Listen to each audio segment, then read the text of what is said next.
Imaginez, vous avez une maison intelligente, vous pouvez tout faire depuis votre canapé.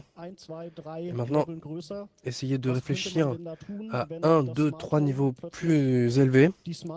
Ce qu'on pourrait faire si notre maison intelligente était une Europe intelligente et qu'on avait une caméra en l'air, des ballons à caméra, des drones et qu'on pouvait contrôler nos frontières grâce à cela. Ce qui peut se passer dans ce cas-là, vous allez l'apprendre grâce à Mathias. Veuillez l'applaudir.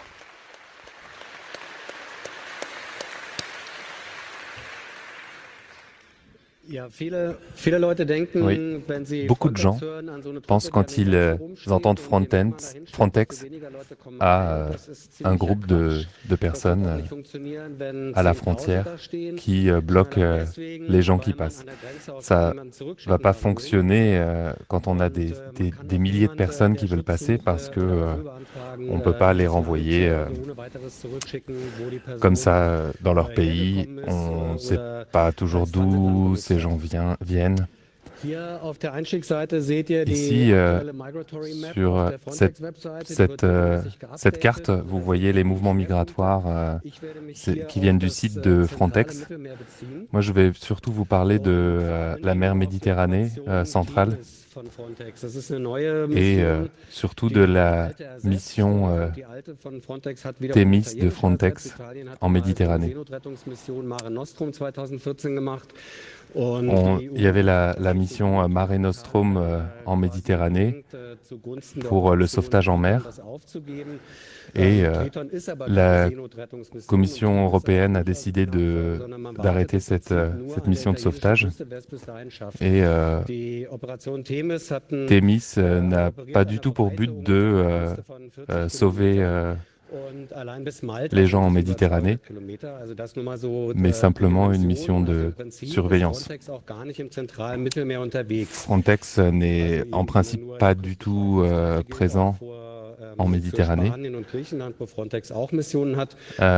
mais plutôt sur les côtes de Grèce et d'Espagne, où Frontex est plus utilisé pour les missions de sauvetage d'urgence. Je voudrais décrire tout ce que Frontex fait également dans le domaine de la surveillance des frontières. Donc Frontex est utilisé pour certaines missions jusqu'en Afrique. Pour surveiller les côtes d'Afrique du Nord. En Libye, par exemple, je vais en parler tout à l'heure. Frontex donc surveille la Méditerranée avec différents outils, des avions. Depuis le mois d'octobre, avec un drone comme celui qu'on voit sur la photo, qui transporte une caméra et on voit c'est une réalisation de l'armée israélienne qui ressemble à ceux qui volent en Afghanistan par exemple. Donc c'est des appareils qui sont vendus aux militaires aussi, mais cette version n'est pas armée. Frontex a aussi des drones de plus petite taille, des drones moyens et maintenant avec celui-ci un drone de grande taille, de grande capacité. Frontex utilise également des ballons captifs et des dirigeables équipés de caméras et de radars. Ce que Frontex fait, c'est pas uniquement générer des images, de l'imagerie, mais aussi de les streamer dans la centrale de Varsovie et de contrôler ces images et le processus d'analyse des images est encore en train d'être amélioré. On a les différentes agences européennes de surveillance et de surveillance aux frontières et Le FCA, on voit les acronymes ici, et Frontex récupère déjà l'imagerie de ces différentes agences aujourd'hui pour créer une surveillance persistante à partir de 2019-2020. On va avoir une réelle collaboration entre toutes les images collectées par les différents organismes,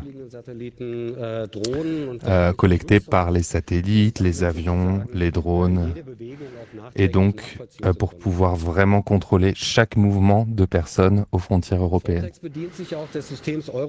Frontex gère aussi le système Eurosur. C'est un système qui permet de contrôler toutes les frontières de tous les États membres de l'Union européenne avec l'extérieur, les pays extérieurs à l'Europe. Frontex gère cette surveillance avec les 28 États membres. Eurosur sera financé de manière massive.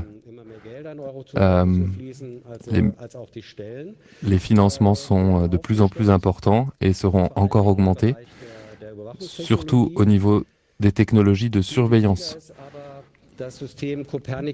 Plus important encore, c'est le système Copernicus. Copernicus, c'est le programme de satellite européen qui veut couvrir énormément de domaines. Donc, par exemple, l'agriculture, l'urbanisation, comme on voit ici. Mais les images collectées par Copernicus peuvent aussi servir à contrôler les frontières. Les satellites ne sont pas tous dans l'espace pour le moment. On a 6 sentinelles au total qui vont pouvoir créer une surveillance complète, et les nouveaux satellites qui vont être envoyés jusqu'à 2025 auront une résolution extrêmement détaillée. Ici, on a une image d'un satellite d'un camp de migrants qu'on peut trouver dans une présentation du centre de surveillance satellite, qui permet de collecter les images satellites et les donner aux différents membres de l'Union européenne. Ces informations ont été postées sur Internet et on nous a demandé de les supprimer, mais ça n'a pas encore été fait parce qu'on voit que la résolution ici est très intéressante. Ça, c'est au Maroc, à la frontière avec l'Espagne. Ce système est également en train d'être amélioré. On peut surveiller des navires depuis l'espace. Quand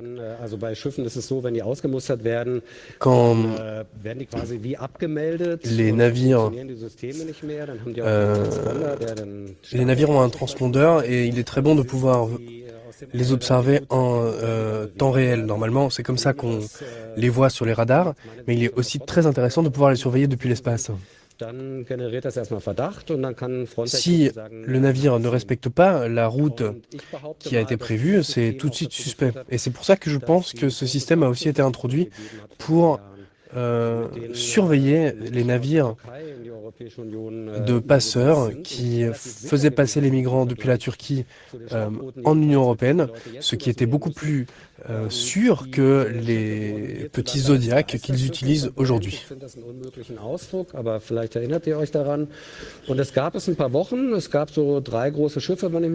Il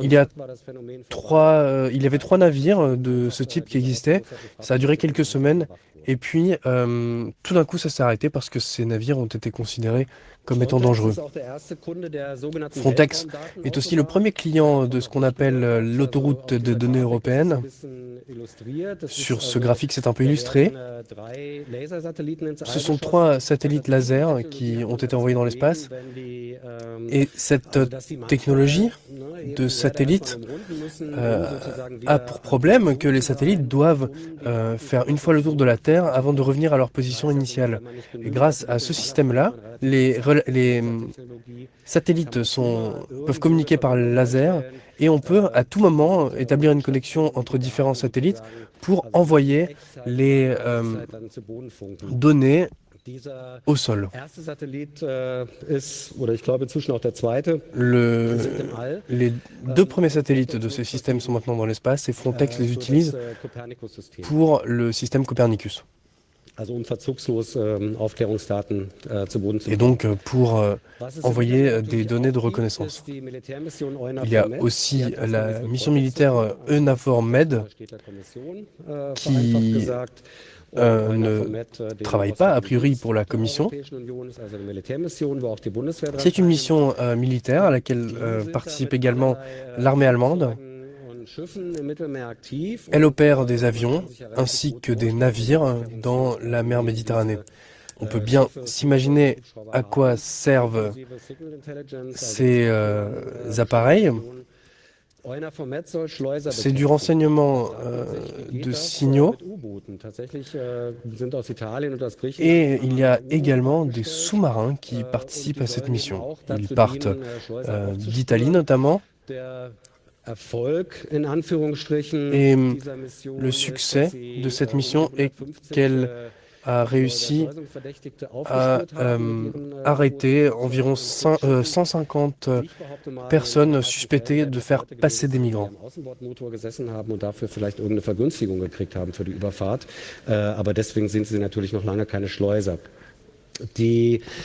Les informations qui sont récoltées par cette mission sont également traitées par Frontex et elles sont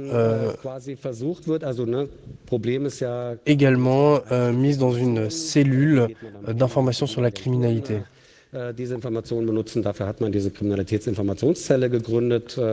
Celle-ci a été lancée pour centraliser les informations sur les différents criminels.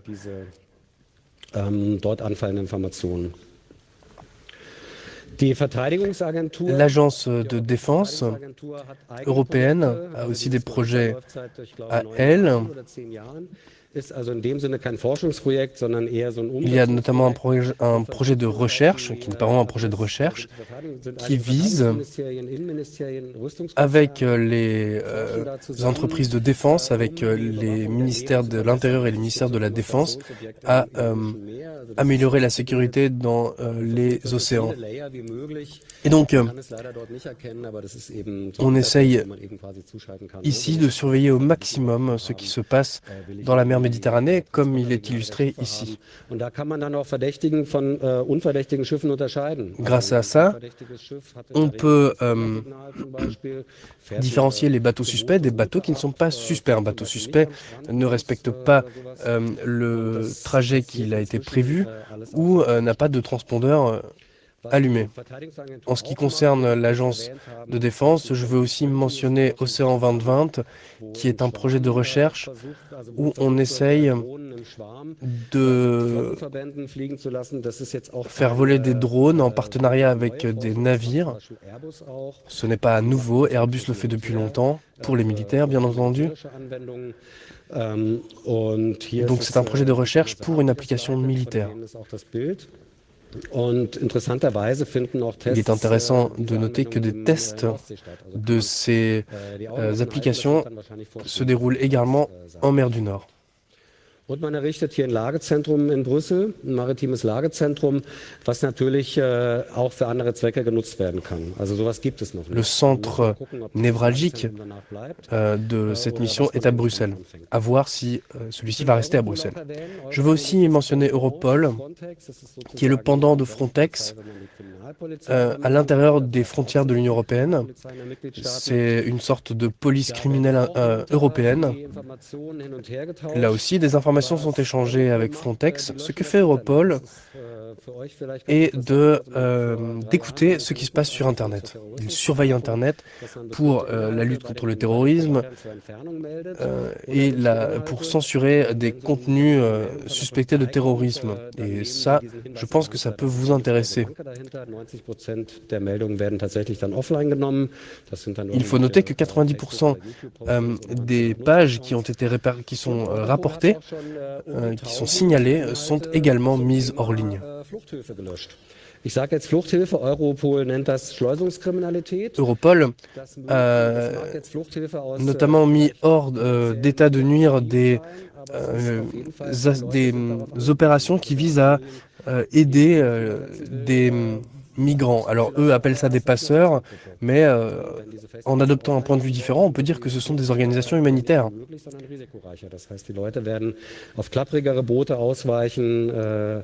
Il faut noter que suite à la fermeture de ces organisations, les migrants doivent utiliser des bateaux de plus en plus dangereux et qui risquent de plus en plus de couler en mer Méditerranée.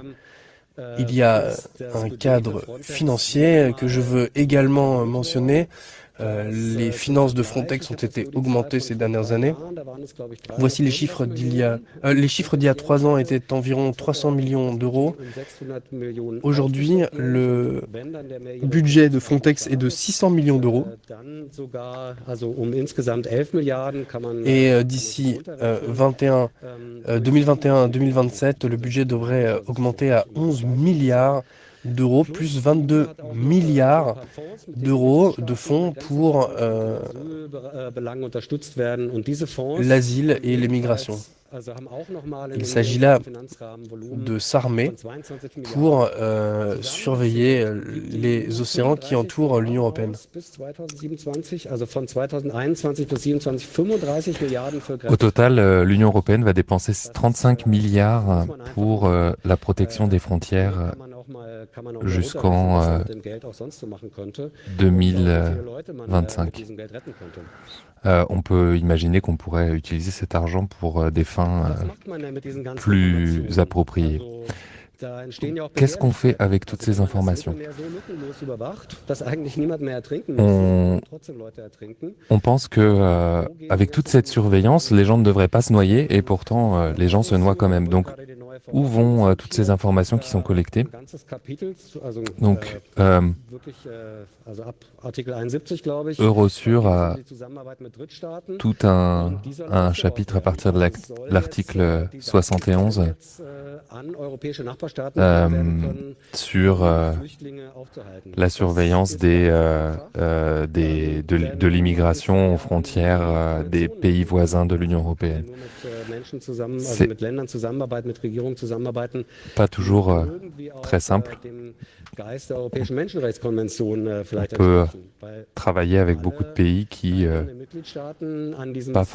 respectent pas forcément les différents droits de l'Union européenne.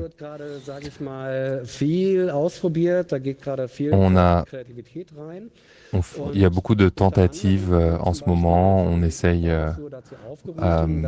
avec des nouvelles idées créatives de créer des réseaux plus régionaux, comme celui pour la mer Méditerranée, qui s'appelle l'Hippocampe.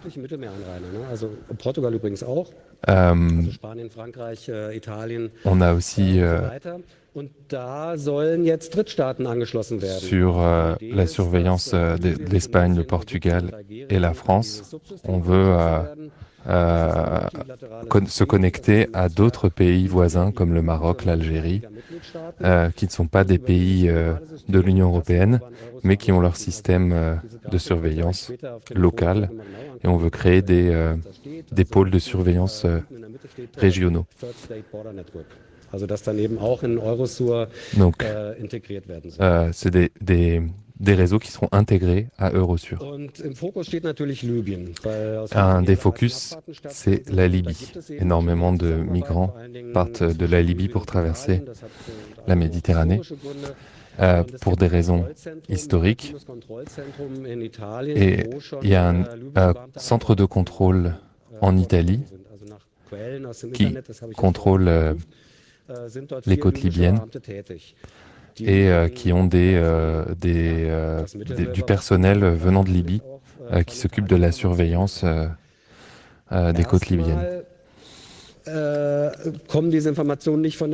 D'abord, les informations collectées en Libye ne viennent pas de l'Union européenne. Elles viennent d'un pays extérieur à l'Union européenne. Donc, sans que l'Union européenne ne soit obligée d'avoir un contrat particulier. L'Italie met en place pour la Libye un système de sauvetage d'urgence en mer. C'est pour la surveillance de la mer Méditerranée, pour pouvoir mettre en place des systèmes de sauvetage en Méditerranée. Il y a plusieurs zones de sauvetage près de Malte, de la Libye ou de l'Italie.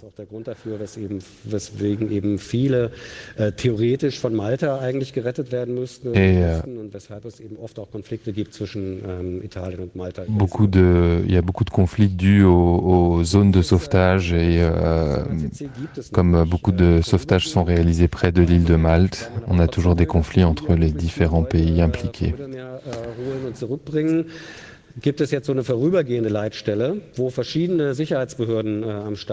On a du coup une union temporaire qui est créée pour la surveillance côtière entre les différents pays impliqués.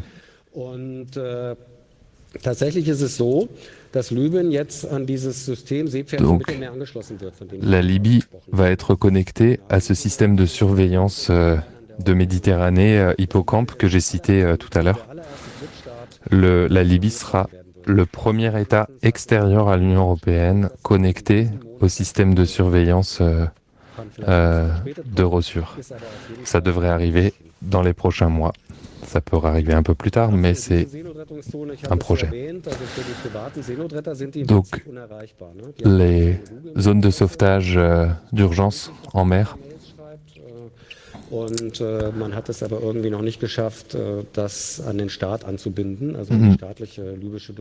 ne sont pas encore connectées aux États.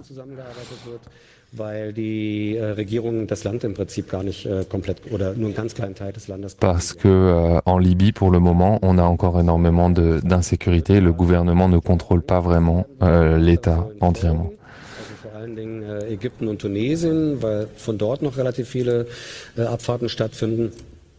On a aussi d'autres pays qui pourraient être connectés, comme la Tunisie et l'Égypte, qui sont aussi des pays desquels beaucoup de migrants partent pour l'Europe. Frontex veut aussi pouvoir partager ces informations avec d'autres pays, mais ce n'est pas si simple, car il faut modifier les lois et pour le moment, c'est compliqué. Et surtout, ce qui se passe avec la Libye est une entorse aux lois européennes. Et c'est pour ça que je suis là, parce qu'on peut encore intervenir, il n'est pas trop tard. Et il y a encore des discussions au Parlement européen autour de l'alliance avec les différents pays extérieurs à l'Union européenne. Donc, qu'est-ce qui va se passer avec les données collectées? Elles vont être distribuées à la Libye dans différents cas de figure. Ici, j'ai un exemple, par exemple, peut-être que beaucoup d'entre vous l'ont déjà vu, où il y a eu un procès en Méditerranée Il y a eu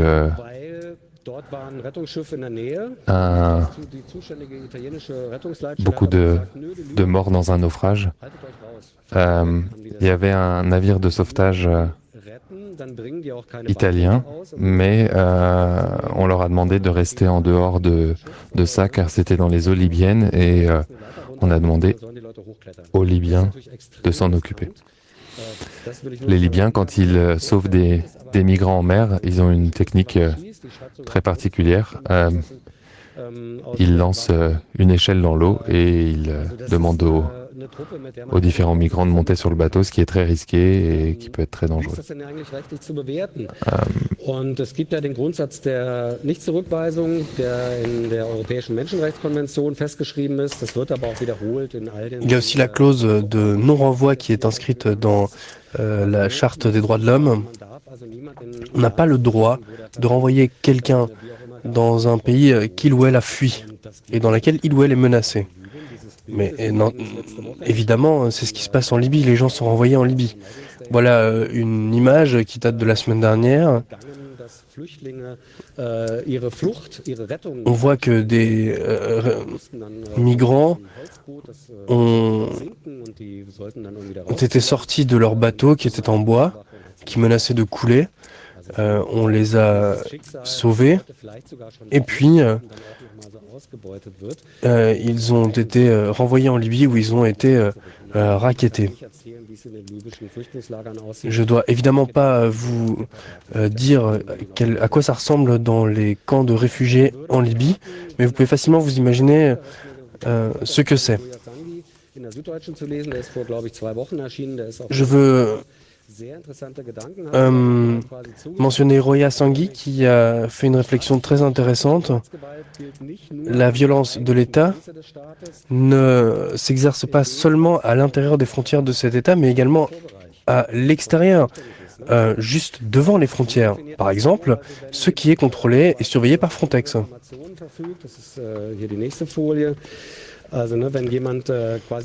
Quand quelqu'un a des informations et qu'elle transmet ces informations à un autre État, par exemple l'Italie qui fournit des informations aux Libyens, eh bien, elle est responsable de ces informations et elle est aussi responsable de la situation humanitaire devant ses frontières. On a déjà vu ce slide. Voilà encore une fois les aéronefs utilisés par les agences de surveillance et par les différentes armées des pays. Dann ist das auch eine Angelegenheit aus meiner Sicht, wo die Bundeswehr im Spiel ist, also wo man quasi à mon sens, puisqu'il y a là des appareils utilisés par l'armée fédérale allemande, le gouvernement fédéral est aussi responsable de ce qui se passe dans la Méditerranée. Il y a des personnes qui s'engagent pour sauver les personnes qui risquent de se noyer en Méditerranée, qui sont souvent qui vont souvent se retrouver au tribunal. On ferme également des ports desquels les partent ces militants. Dans ce cas, les bateaux qui viennent de sauver des migrants se retrouvent avec une porte close devant eux et on leur dit non, on ne veut pas des migrants ici, il faut les amener autre part. Bien entendu, le sauvetage en mer n'est pas seulement une affaire italienne. Les autres pays européens sont également responsables de ces sauvetages en mer et doivent fournir des capacités aux Italiens et aux autres pour sauver les personnes qui risquent de se noyer en mer. Il faudrait faire une mission civile de sauvetage en mer. Ça ne peut pas être géré par des militaires.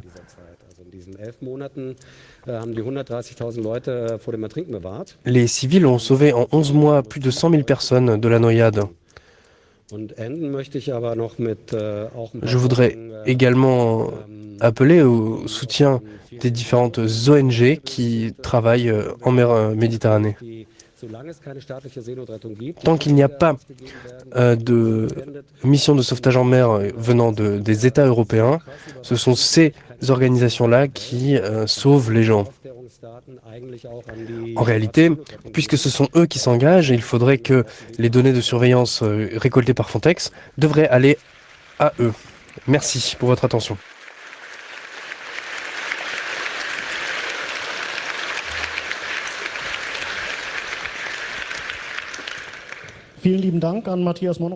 Merci beaucoup Mathias Monroe pour cet exposé très intéressant. Il y a différents microphones dispersés dans la salle et vous pouvez poser des questions si vous en avez. Je vais vous demander de limiter votre question à une phrase. Y a-t-il des questions dans la salle? Je vois ici micro du milieu. Bonjour. Tu as parlé d'Eurosur et que c'est encore en négociation. Alors une question, c'est où en sont les négociations? Est-ce que c'est déjà en train d'être exécuté? Et deuxième question, comment est-ce qu'on peut se contacter si on a des sujets à partager? Donc, Eurosur est au niveau des premières négociations au niveau du Conseil qui ont été terminées. Et donc, on passe en trilogue.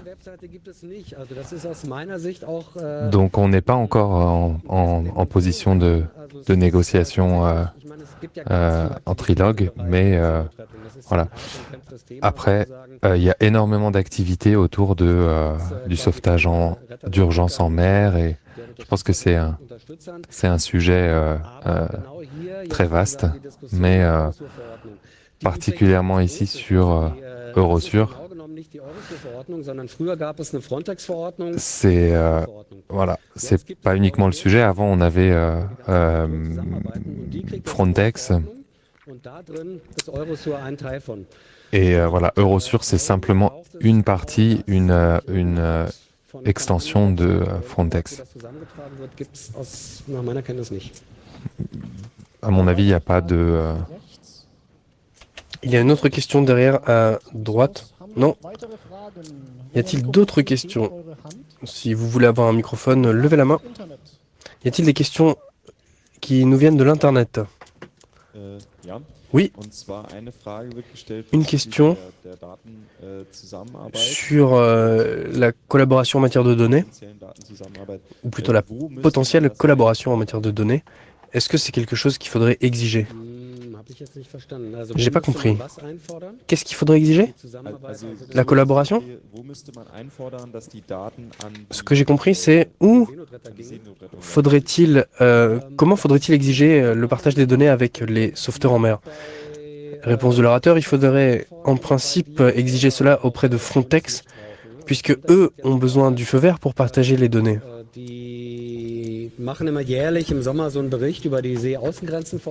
Chaque été, ils font un rapport sur l'état de Frontex. Et le dernier disait que si les Libyens doivent participer, il faut aussi les partager avec eux. Mais d'où nous vient le feu vert pour partager nos données avec la Libye?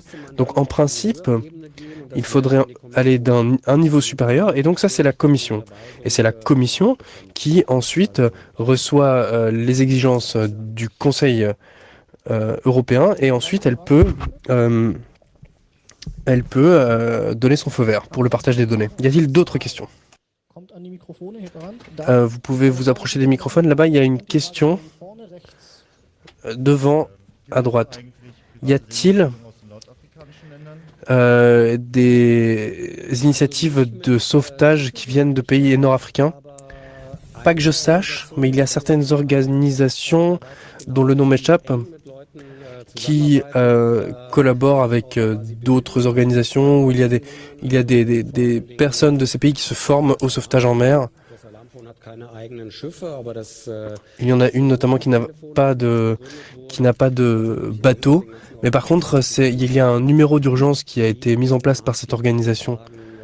Et ensuite, eux partagent les informations qu'ils ont récoltées grâce à ce numéro d'urgence aux organisations qui ont des bateaux qui circulent en mer Méditerranée. Mais sinon, je ne connais pas d'initiative venant des pays nord-africains. Autre question ?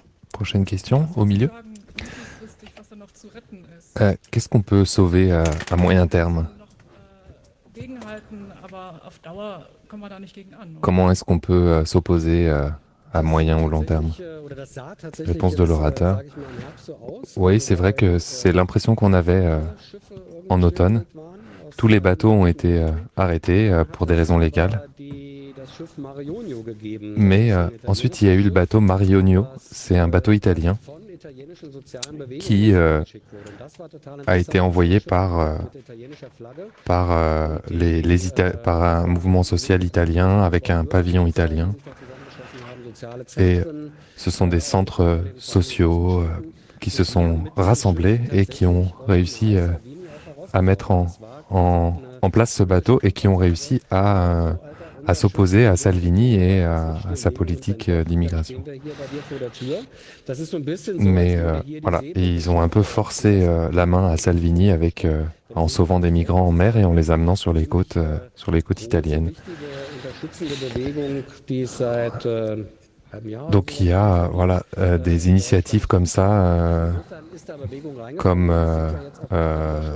comme celle-ci qui date d'il y a à peu près 6 mois. Donc j'ai envie de rester positif et il faut essayer de soutenir un maximum les initiatives en place. On a 2 initiatives aujourd'hui et il faut vraiment que ça continue et il faut vraiment qu'il y ait un soutien politique. Encore une question d'Internet ? Oui, la question est la suivante. Est-ce qu'on sait à quel point les industries de défense allemandes et européennes sont impliquées dans cet appareil sécuritaire au-dessus de la Méditerranée? Eh bien, il y a tout un tas de technologies qui sont utilisées, qui ont été à la base développées pour les militaires, mais qui sont utilisées maintenant par les civils. Ce n'est rien de tout à fait particulier, ça existe dans d'autres domaines. Mais là, en matière de satellites ou de drones, c'est clair. Ce sont des projets de défense qui ont été reconvertis dans le civil. Et là, ce sont de grandes entreprises de défense. Il y en a qui viennent de Suède, qui viennent d'Espagne, d'Italie. On peut mentionner Airbus. On peut mentionner Diehl Defense qui est allemande. Il y a certainement des campagnes antimilitaristes qui peuvent s'occuper de cette question et qui peuvent militer. Mais il y a d'autres organisations qui sont de toutes les qui trempent dans toutes les horreurs, comme par exemple Fraunhofer, qui font de l'imagerie satellitaire notamment. Dans tous les cas, si on veut s'engager, si on veut faire pression, on peut certainement trouver des participants allemands comme Fraunhofer. Et si quelqu'un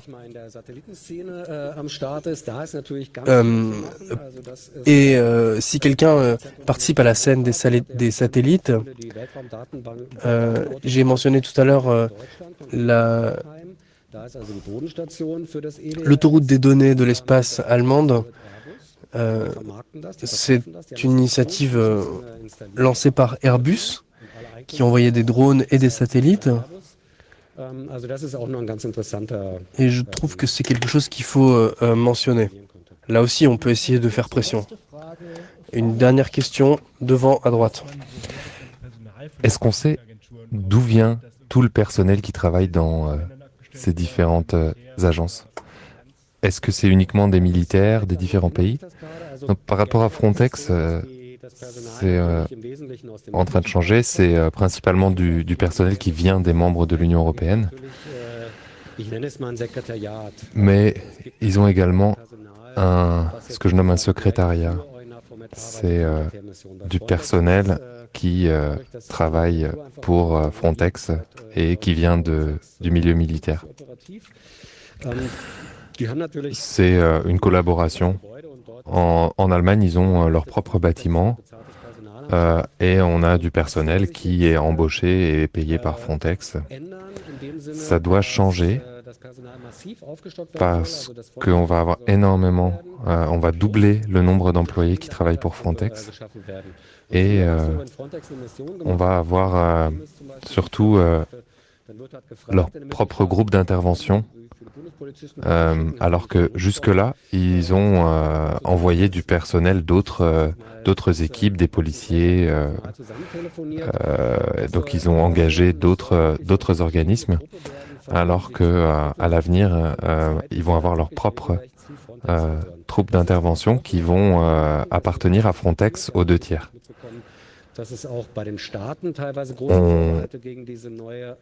On a également un soutien de beaucoup d'États à Frontex. Les pays voisins de l'Union européenne résistent un peu à Frontex parce qu'ils affirment avoir leur propre système de surveillance et ne pas avoir besoin de Frontex pour surveiller leurs frontières. Merci.